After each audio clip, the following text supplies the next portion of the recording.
This is beginning like an interrogation. Well, frankly, I had no goal of any kind, to such a point that my father used to, "What will this boy do? He's not interested in anything." But it was completely wrong because I was interested in so many things. I was not interested in the things that he was interested. I was absolutely interested in many, many things. See, when we say goals, we must understand this. From where you are, if you set a goal for your life, you can only set a goal according to your present level of understanding and knowledge, isn't it? You think you've reached a point where you know everything in the universe? So if you set a goal, what kind of goal will you set? A very meager goal. And if you grow rapidly, you will be terribly disappointed with your own goal. But this has been taught to you in the recent years that you must be goal-oriented. If you… let's say you want mangoes in your house. If you want mangoes, you don't have to think of mangoes. You have to think of soil, you have to think of manure, you have to think of water, you have to think of sunlight. None of them look or taste like mangoes. But if you take care of those things, mangoes will come. But suppose you have a strong desire for mango, but you did nothing about growing a mango tree in your home, you will want to steal it from him, if he has. Yes or no? So if you have goals, what you're calling as goals is just your desires.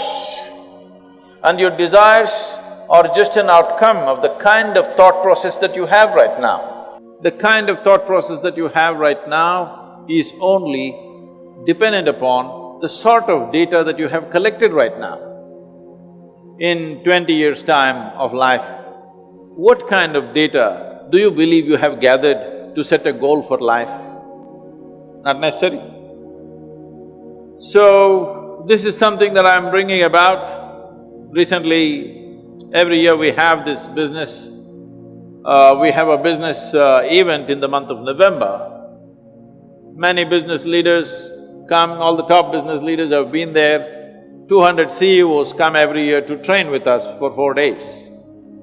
So last year, one of them was asking me, who's running a major multinational company, "Sadhguru, we pick the best from the IITs and IIMs and we keep paying them more and they keep asking for more and more.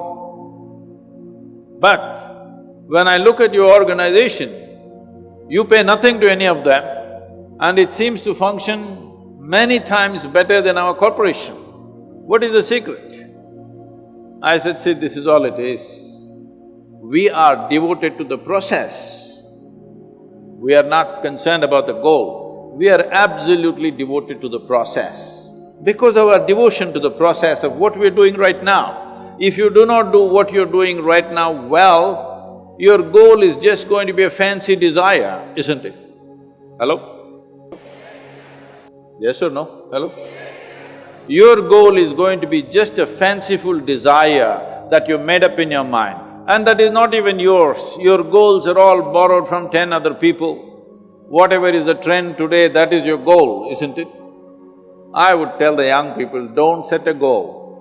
If you have absolute devotion to what you're doing right now, depending upon the times and the opportunities, we will go as far as we go. But if you're always concerned about the finish line and not the step that you're taking right now, you will fall flat on your face, most probably. If you get to the goal, you will be disappointed. If you don't get there, you will be broken. Most successful people on the planet, I want you to just look at it, don't just go by what I say. Just go on the street and watch people. Leave the people who are driving bullock cart and this and that. Just watch those people who are driving BMWs, Mercedes and whatever else, okay? Successful people. Just carefully watch them. How many of them are joyfully driving their BMW? Hello? How many of them are joyfully driving their dream car that they worked for? You will see hardly anybody, unless it's a stolen car.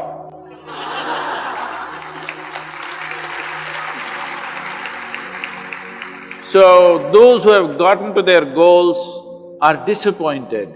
Those who could not get there are broken and frustrated. What's the point of a life like this? Your ability to do things is enhanced only when you're absolutely devoted to the process in which you're involved. I'm using the word devotion intentionally because people think devotion means going to the temple.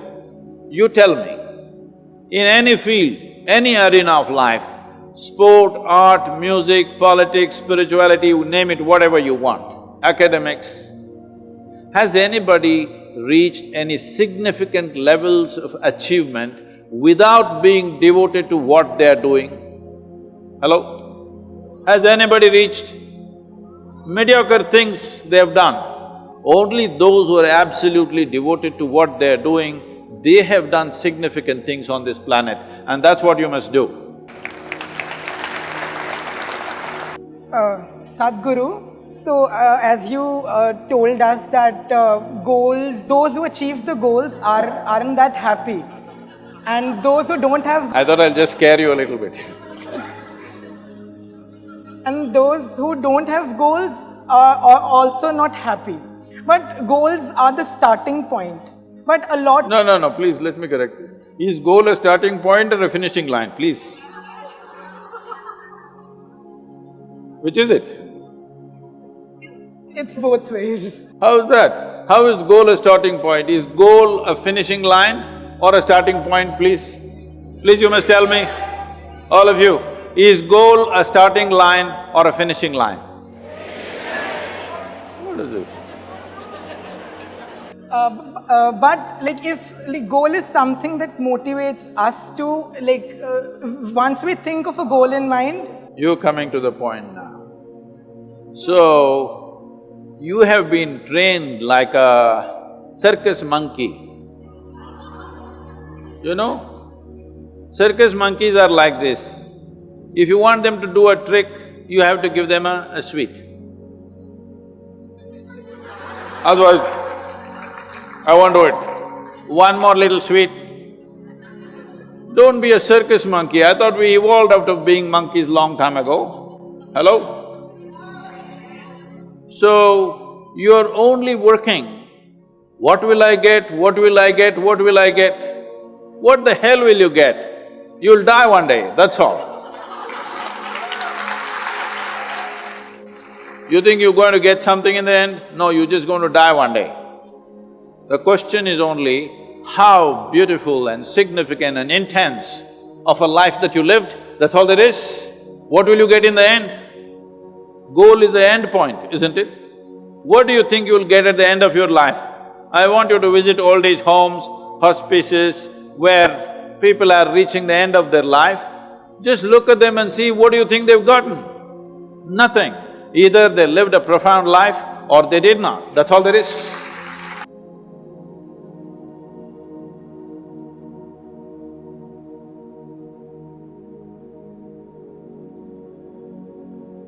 Goals are essential for guiding our actions and helping us achieve desired outcomes. However, the pursuit of goals can also lead to unintended consequences and traps that hinder our progress.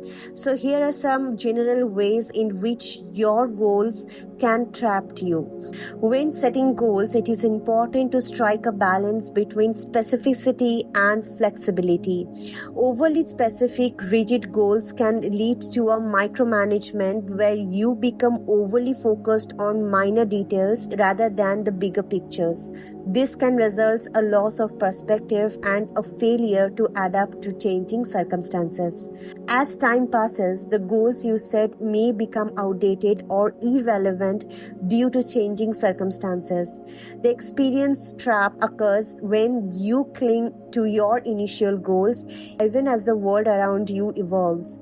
Failing to regularly review and revise your goals can prevent you from making necessary adjustments and and pursuing more relevant objectives. Our decision-making processes can also be influenced by various cognitive biases such as anchoring, confirmation bias, and overconfidence. These biases can lead us to make suboptimal decisions when setting and pursuing our goals, causing us to become trapped in ineffective strategies. The pursuit of happiness can sometimes become a trap in itself.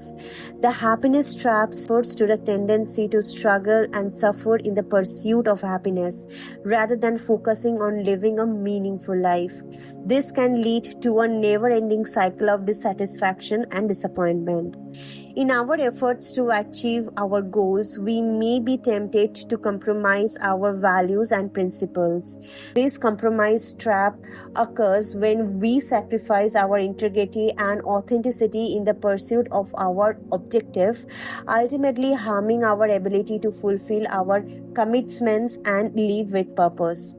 Goals, especially in a business context, can become overwhelming and difficult to manage effectively. The time traps refers to the tendency for goals to consume an excessive amount of our time and energy, leaving us feeling stressed and unable to focus on the other important aspects of our life. Finally, the management trap can occur when we receive flawed advice or guidance from others and fail to critically evaluate it. This can lead to suboptimal decision making and goal setting, trapping us in ineffective strategies. To avoid these traps, it is essential to approach goal setting with a balanced and flexible mindset. Regularly review and adjust your goals.